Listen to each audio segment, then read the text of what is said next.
Me conocen como Caito o Caio Frangi. Para la familia soy el José María. Soy amante de la música y me hago el baterista.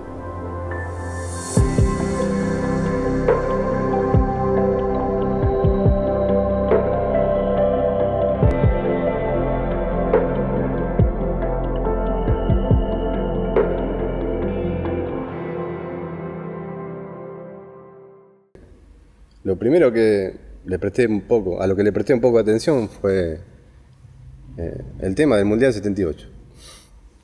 Había dos, pero más conocidos. En casa nunca hubo ni un tocadiscos, ni... que generalmente la gente de la edad de mi mamá, de mis padres, generalmente tenían. Pero sí, siempre estuvo mucho la radio, constantemente. Y mi mamá conocía mucho de música porque de joven iba a aquello que ellos les llamaban los bailes. Mucho tango, por lo que tengo entendido, se bailaba. Y escuchaba mucho, escuchaba muchos programas de tango, pero programas de radio en general. Aparte era otra radio, otra época, otra música. O sea que no había cumbia, por suerte. Y y fui mamando sin querer a su lado. Inconscientemente iba asimilando música. Y tengo un recuerdo que habré tenido 6 años. Yo estaba en el living con ella tejió siempre.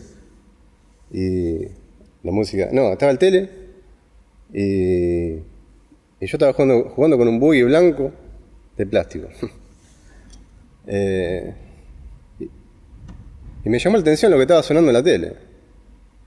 Y mira vos, era el Cuarteto Imperial, tocando el cumbanchero. Y me pegó, admito que me pegó. Pero ¿qué pasa? Es la verdadera cumbia, con toda esa cosa rica que tiene esa música caribeña, entre otras, como merengue, el son, la rumba, muy rica, sobre todo en lo que después me pegó a mí, que es la parte de percusión, la parte percutiva, digamos, por así decirlo. Y me pegó fuerte, incluso hasta lo cantaba. Y después ya le fui prestando más atención. Y mi mamá me iba guiando. Mi mamá tiene un oído impresionante. Lástima que nunca lo aprovechó. Ni cuentas, ni sabe ella. Y yo iba escuchando algo en la radio que me llamaba la atención o que me gustaba y ella me iba diciendo. Estos son los Rolling Stones, estos son los Beatles, Louis Armstrong, qué sé yo.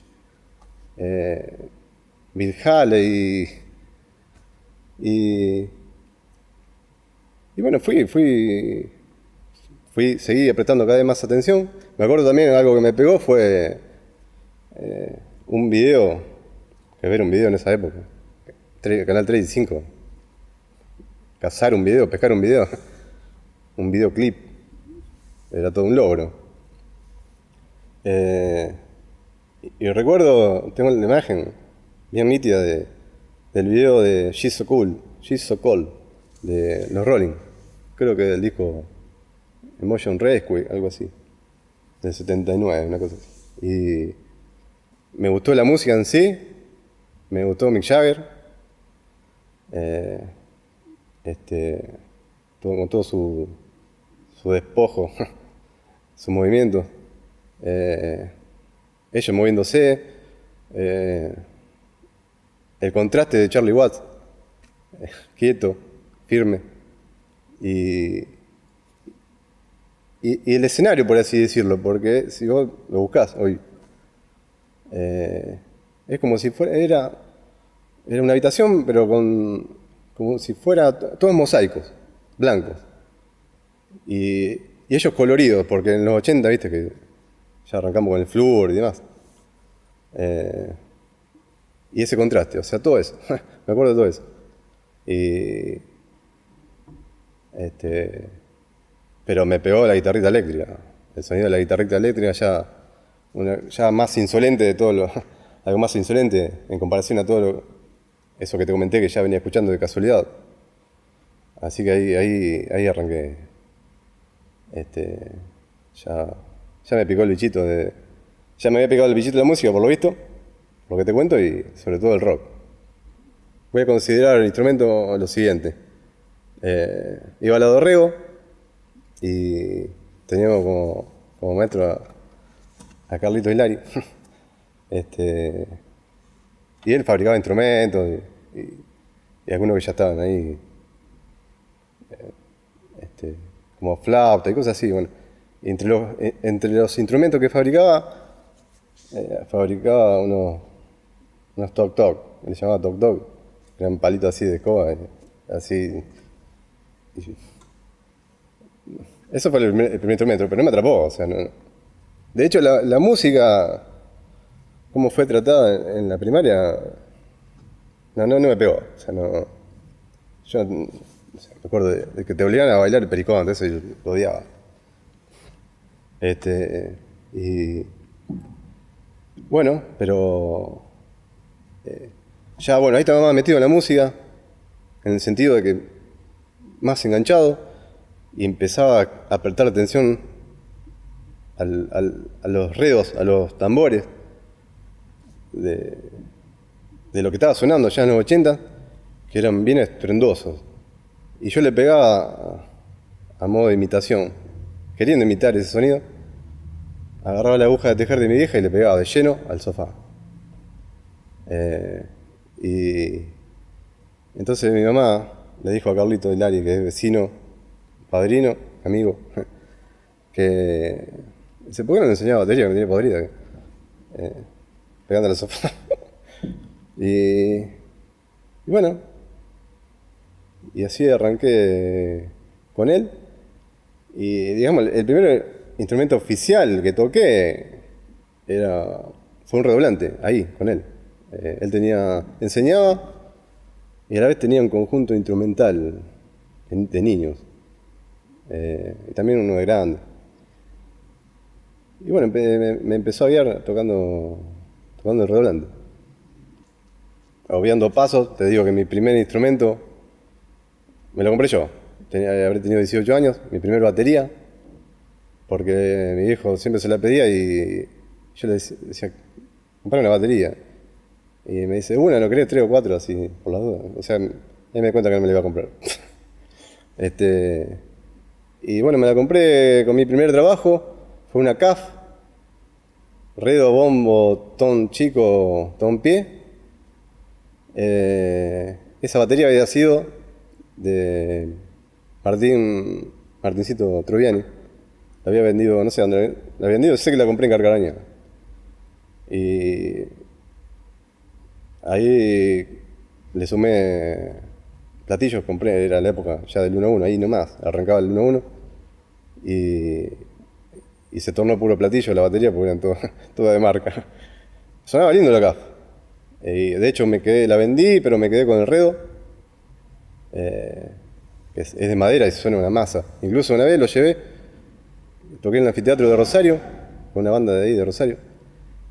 Y el sonidista apenas terminamos de tocar, se me vino, me lo quería comprar. O sea, sigue a full esa parte de esa batería, mi primer instrumento. Tengo que citarlo de nuevo a Carlitos, Hilari, fue el primero, como dije antes. Lo que más asimilé de su enseñanza fue el tema del tempo. O sea, aprendí a llevar bien el tempo, ahí eso es fundamental para alguien que toca la batería. De hecho, cuando fui a estudiar, ya con un profesor y por música. Me tomaba los solos de redoblante y ejercicio en general con un metrónomo. Y yo no tenía metrónomo. Me lo compré después de estudiar. Después de terminar. Después de que dejé de ir. Y bueno, ahí me di cuenta que lo bien que había aprendido eso. Ese fue mi primer maestro. Mi segundo, ese profesor que nombré, que fuimos mucho, pasamos mucho por él. Daniel Nono Rivero, en Rosario. Había venido por lapsos cortos de tiempo acá a Casilda a enseñar. Un par de veces y después fui a haber estudiado, no llegué al año allá. O sea, en realidad con él estudié 1 año y medio en total. Muy buen docente de batería. Ahí me armé, podría decirse, de lo que yo llamo el ABC, que tiene que tener para tocar la batería y música. Teoría, técnica, ritmos, bueno, independencia. Y después si pasé por alguno fue muy... fui a alguna vez, pero no... Después de eso... ahí ya tuve las bases como para seguir solo. Estaba bien armado con todo lo que me pasó él y... me pasó algo bueno antes de la pandemia, que fue estudiar con Quintino Chinali, que venía acá a Casilda.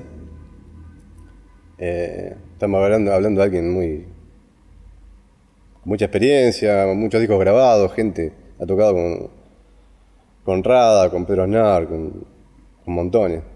Y me abrió un poco la cabeza. Yo considero mi primer grupo, ese conjunto instrumental de chico, con Carlito Lari. Ese para mí fue el primer grupo. Tocamos mucho y aprendí un montón de chiquito. De hecho, hemos tocado hasta en LT3 en Rosario. Se tocó un montón. Y mucha experiencia de chico. Eso fue un periodo de los 9 hasta los 12, una cosa así. Después dejé la batería. Me hice el barberón y el alzamendi en aprendices. Entonces, bueno, volví como a los 14 de oído. A partir de que empecé a estudiar de nuevo, que fue a los 16. No de nuevo. Sí, de nuevo y por música. Fui chocándome con gente, ensayando, encontrándome con gente. Pero no puedo decir que en esa etapa fue un grupo, ¿no? Nos juntamos por ahí, me he juntado con gente en esa etapa a tocar, no sé, de thrash metal hasta rock and roll.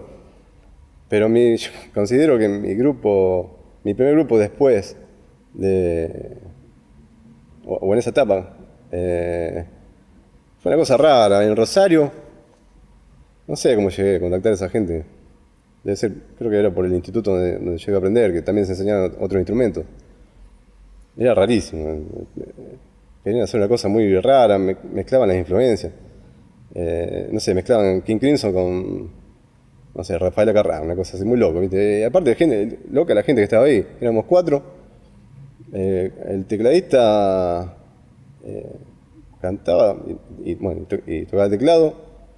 Su pareja, un tipo, no me acuerdo el nombre ya.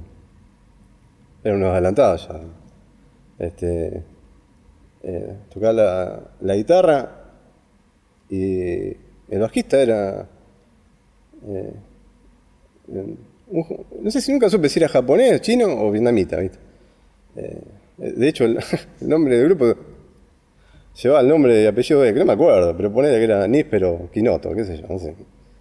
Y estuvo muy bueno, porque era una cosa muy loca, muy experimental, muy libre. Pero ¿por qué digo que de la pareja esto? Porque se peleaban con matrimonio ahí en los ensayos y pasaban cosas raras, qué sé yo, ¿viste? Pero estuvo bueno. Y después fue bastante desprolijo lo mío. Toqué con mucha gente, pero como que con mucho no llegué ni a tocar en vivo. A ver, quiero resaltar los grupos con lo que sí te puedo decir que toqué un tiempo y con nombre. Por ejemplo, y que me divertí mucho. Por ejemplo, la Casildense Blues Band, algo así, se llamaba la Casilda Blues Band. Estaba Gonzalo Gutiérrez, que cantaban la mezcla. Bueno, era gente de la mezcla. Damián Jeremías, su hermano Emiliano, el Pollo Pozzi, que, bueno, no voy a decir nada. Tiene miedo que lo cargue, ¿viste? Se va a poner colorado ya. Eh, y Dante Jiménez, tocaba el teclado. Y hacíamos covers. A mí los covers ya me habían echado un poco las pelotas. Era cover de Los Redondos, algunas cosas de Pelvis, que era una banda de rockabilly, o pseudo rockabilly acá de Argentina. La Mississippi, Memphis. Pero me divertí como nunca. Eso sí, me había cansado de los covers, pero la pasábamos re bien. También toqué una especie de folklore rock. Estaba ahí, mirá, al Leo Palanca. Que en ese entonces medio que nos agarramos de los pelos, pero después quedó una linda amistad, nos llevamos bien, después. Pablo Belén, bueno, otra gente. Y... ¿qué más? Estoy tratando de recordar acá en Casilda. Bueno, fuera de Casilda toqué y grabé con un loco del Hortondo que pura energía en todo sentido. Y grabamos un cassette en ese entonces. En el estudio de este muchacho que está en carrera ahora, Marinelli. Estaba en San Nicolás. Y con ese casetito, con el tiempo y con los años, se había ido a Buenos Aires y terminó tocando en México, siendo muy conocido en México. Bueno, aparte formó otras bandas, ¿no? Pero ahí arrancó su carrera, digamos. Y ¿qué más? Bueno, he tocado con el Juan y Daniel y fue el último que hice acá. Éramos un trío sin bajista, porque nunca teníamos bajista. Y hemos tocado, habremos estado 5 años y habremos tocado 3 veces nada más. Incluso acá. Y en Rosario toqué más que acá. Como te dije, esa banda de antes. Después otra banda. Una vez fui a una audición y quedé. Era una banda que se llamaba Rosas Negras. Y se tocó bastante con esa banda. Incluso hemos tocado en lugares importantes allá en Rosario, como García, el anfiteatro Humberto Benito, ¿no? O Denito, bueno. Otra gente, le habían puesto los traidores, qué sé yo.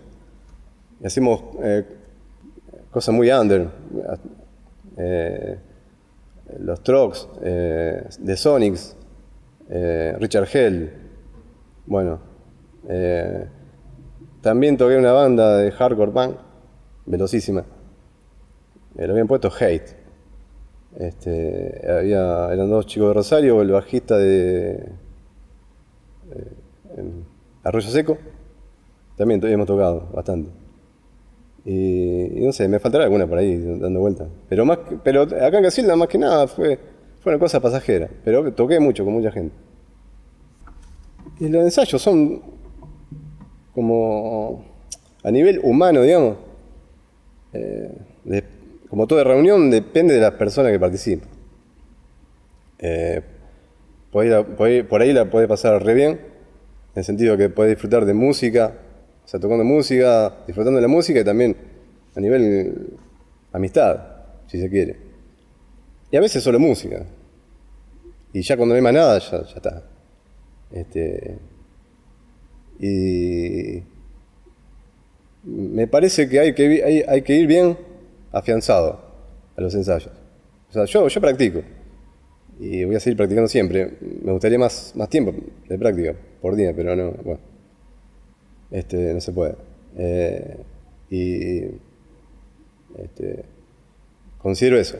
Y entonces la creación, la ejecución, todo fluye mucho mejor. Y se disfruta más, sobre todo el disfrute, ¿no? Es mayor. Pero bueno, como te digo, como toda reunión, cuando hay gente, te puede divertir, la puede pasar bien, a veces no, y a veces más o menos. Como te dije antes, me fue pegando la música,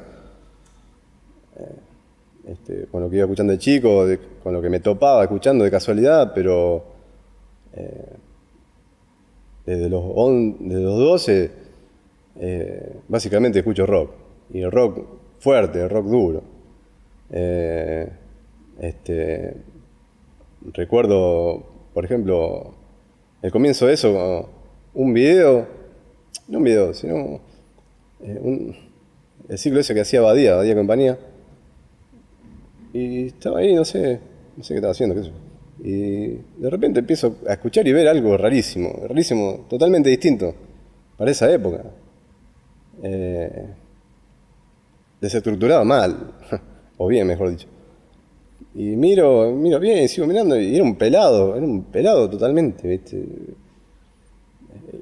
Haciendo cosas inusuales, distintas. Y con un clon, no, con un mimo, haciendo cualquier cosa ahí, o sea, era totalmente distinto. Y era Sumo. Y me chocó mal, eso fue bisagra. Ahí sí, desde ahí rock y rock, básicamente. Y recuerdo que pasaba, no sé si alguien se va a acordar de Video Center. Cuando se alquilaban videos, está, bueno, una pilchería conocida en Buenos Aires entre 1 de Mayo y Sarmiento. Y veía el primer disco de Sumo, Dividido por la Felicidad, el cassette. Y, le tenía unas ganas. Y, y ya se estaba perdiendo color por el sol. Estaba en la virena, obvio. Y lo compré. Y después se sumaron Los Violadores. Y todo. Había mucha música por dando vuelta por todos lados. Mucho pop rock, linda época, obvio, de los 80. Y todo el tiempo por todos lados. Muy buena música. Por todos lados, donde vayas. Iba a la pileta de aprendiz y era toda música de los 80. Y conocía gente que de repente escuchaba música más fuerte que la que yo estaba escuchando, más heavy. Y entonces iba absorbiendo música por todos lados. Y mucho rock. Nada de cumbia. Y insisto. Hoy por hoy distinto, se escuchan muchas otras cosas. Y por ahí. Y bueno, de repente fui sumando riff, qué sé yo, AC/DC, grupo más punks todavía, que me atrajo mucho su ideología. Así que me metí más por ahí. Pero bueno, para resumir un poco, mucho rock duro, eso básicamente lo que más me gusta, pero por estudiar batería conocí otras músicas, digamos. Bueno, también lo que dije antes de mi mamá, escuchaba mucha radio, mucha radio, y iba conociendo otro estilo como el jazz. Y bueno, como digo, por el tema de la batería, al estudiar estilos, he conocido estilos como justamente el Latin jazz, que es jazz, funk, bueno, que está ligado al rock. Puedo escuchar de todo, puedo escuchar simplemente porque me trae lo que estoy escuchando, o si no, puedo escuchar para ver qué hacen los tipos, qué están haciendo, qué está pasando en la música que estoy escuchando. Qué sé yo, rock progresivo, fusión, pero básicamente rock, no lo cambio. Supongo que quedarse sordo debe ser lo más difícil, qué sé yo. Pero, a ver, no sé para el resto. Si es que se puede decir que yo soy músico, qué sé yo. Viste que está el chiste ese, está el músico y después está el baterista, ¿no? A mí me rompe las pelotas lo que se cruza a diario, interfiere con eso. Querés tocar, querés escuchar música, querés meterte, querés vivirla y de repente tenés que hacer un trámite. No sé, esa cosa tan mundana, tan del día a día, que tenés que pagar algo, no sé, esa cosa que no tiene nada que ver con el arte en sí, digamos. Eso a mí me jode mucho. pero bueno, por el momento no puedo evitarlo. Pero yo creo que no, depende también de lo que aspira cada uno. Yo simplemente aspiro a disfrutar de la música como sea, ya sea tocando, escuchando, y son cosas fáciles de hacer. O sea, nunca si me hubiese propuesto, no sé, o me hubiese puesto una meta de decir quiero ser el baterista de Charly García, supongo que el camino hubiese sido muy difícil, llegar hasta ahí. Por eso creo que es muy personal, creo que lo que es más difícil para un músico. Eh, yo no creo que haya tantas cosas difíciles. Y de última, las cosas difíciles están buenas, los desafíos están buenos. Bueno, me acuerdo de algo tocando con estos chicos, te digo, Gonzalo Gutiérrez, la Casilda Blues Band, la Casildense Blues Band, no sé, en un encuentro de moto acá en Unión. Eh, Nunca había visto algo así. Protagonicé algo que nunca había visto. Que Gonzalo, ya habíamos terminado un tema, Gonzalo presentaba el próximo y con Emiliano, que en privazo, con los Jeremías también son una gente bárbara. No sé por qué empezamos a discutir y nos empezamos a putear más. Y nunca había visto eso y Gonzalo dándose vuelta, pan, che. Este, eso viéndolo en perspectiva me pareció muy divertido, nunca lo había visto, nunca vi pelearse gente en el escenario. Sí me pasó una vez, chico, que ahora cuento. Bueno, pero cuando terminó ese show, digamos, pasó algo para mí cómico también, que alguien que conocemos todos de chico, muy callejero, me acuerdo de estar con él mucho en búnker, qué sé yo. Estaba, no sé, que había estado festejando, se notaba. Y no sé qué. Y se subió al escenario. Yo estaba desarmando la batería y se sube al escenario y me dice, por ahí lo escucho que me dice, Gaito, este micrófono es tuyo. Sí, le digo, mentira, no era mío, eso es el sonidista. Dice, ¿me lo puedo llevar? Sí, llevarlo, tengo un montón. Y se iba con el micrófono. Y el sonidista atrás, boteándolo, qué sé yo. Bueno, qué sé yo, para mí fue muy divertido eso. Me pasó algo parecido de chico, que Gustavo Di Premia, mi hermanazo de la vida, de siempre, hoy cardiólogo y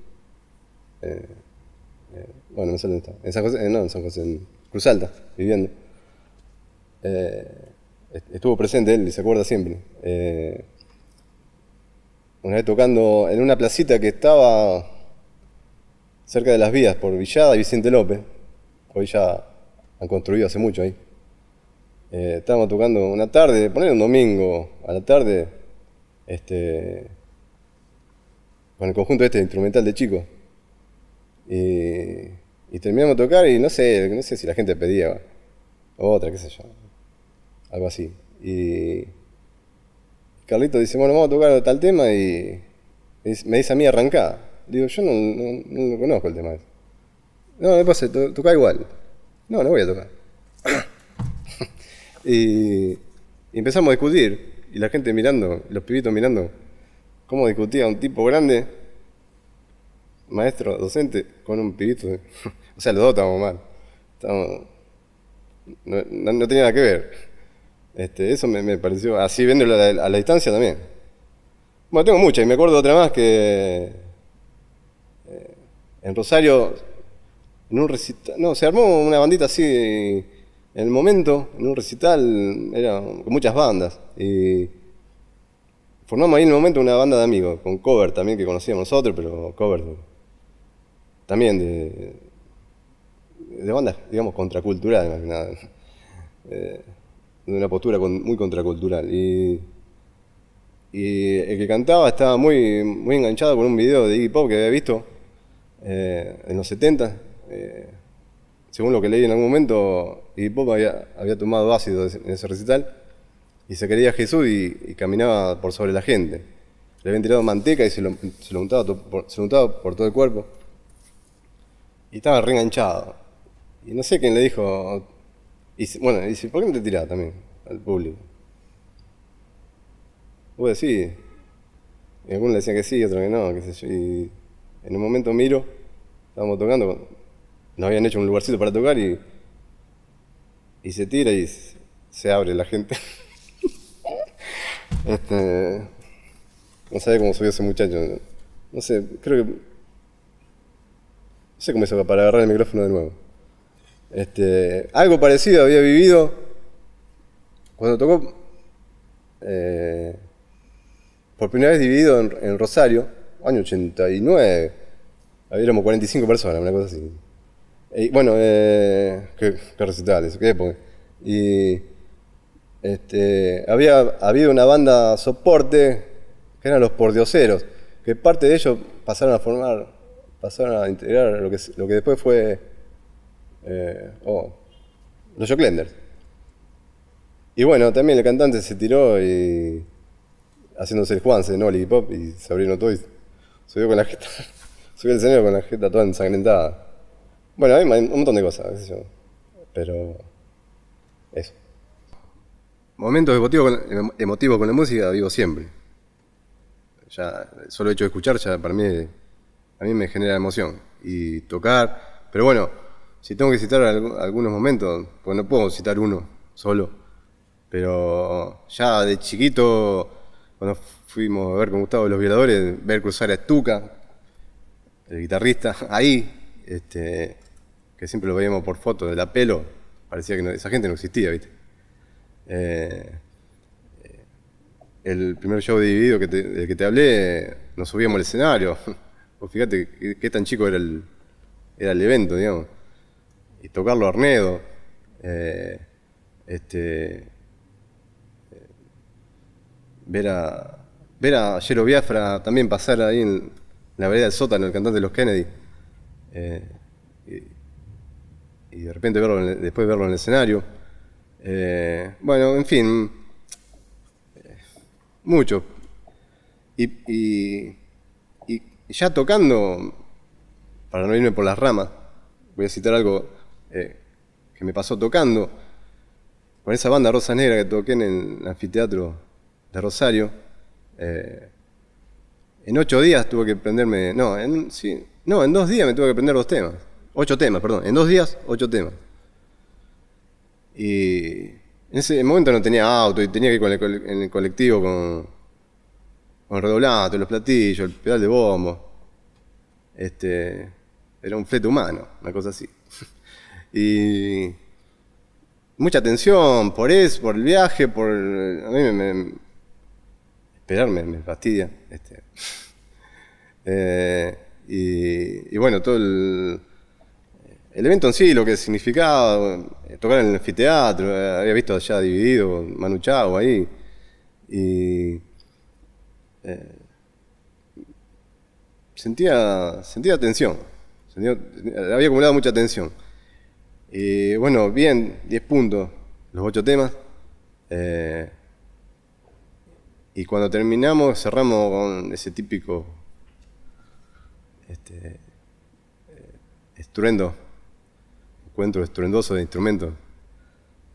Y ahí me descargué y hice tipo solo de batería. Y sentí que salía toda la tensión. Y eso fue muy emotivo para mí. Porque había salido todo bien, el esfuerzo de haber aprendido bien, sí o sí, tenía que aprender los 8 temas en 2 días, con un ensayo solo. Y bueno, ahí me descargué y fue muy emotivo para mí. Sentí que salía toda esa tensión. Y bueno, una mezcla de alegría, relax, felicidad. A esta altura la música me sigue casi tanto como respirar, comer. No podría estar sin música. Tiene que estar de la forma que sea la mayor parte del tiempo. Ya sea escuchando, de fondo si estoy haciendo algo, tocándola, aprendiendo, viendo videos, no sé, como sea, pero tiene que estar. Me sirve, sí, lo necesito a nivel álmico, digamos. Sí, una necesidad extrema. Y me sirvió para un montón de cosas. Sobre todo de chico, desde chico habiendo consumido música, porque la música no tiene sonido nada más, no es sonido nada más, conjugado, reunidos, sino que hay letras, hay una forma de pensar detrás, y bueno, te va abriendo la cabeza, Y, y sobre todo la música que yo escuchaba, bueno, hay otras músicas también que tienen el mismo efecto, digamos. Te hacen tener otra visión de la realidad que te contaron en la escuela, tu familia, y no es todo tan color de rosa. Hay un lado B, hay un lado oscuro. Eso no significa que uno se vuelva un nubarrón en la vida, pero está bueno conocer que hay otro lado. Me evitó creo una vida también estructurada, con toda esa moral, tradiciones y ese tipo de cosas de carácter cultural que por ahí está sostenida desde hace mucho tiempo por la sociedad. Entonces, bueno, en realidad me sirvió y me sirve para una oxigenación. Batería. Evangeline de The Mission. The Jax de The Jax. Ubaldo de Lío. Nicola Di Bari. Reynolds. Aldi Meola, año 92 más o menos, acá en Rosario. Y GBH, el 2009, Teatro Flores, Buenos Aires. El Lobo Estepario, de Hermann Hesse. Las alas del deseo. Cualquier camino que pase por un altarcito de la difunta Correa.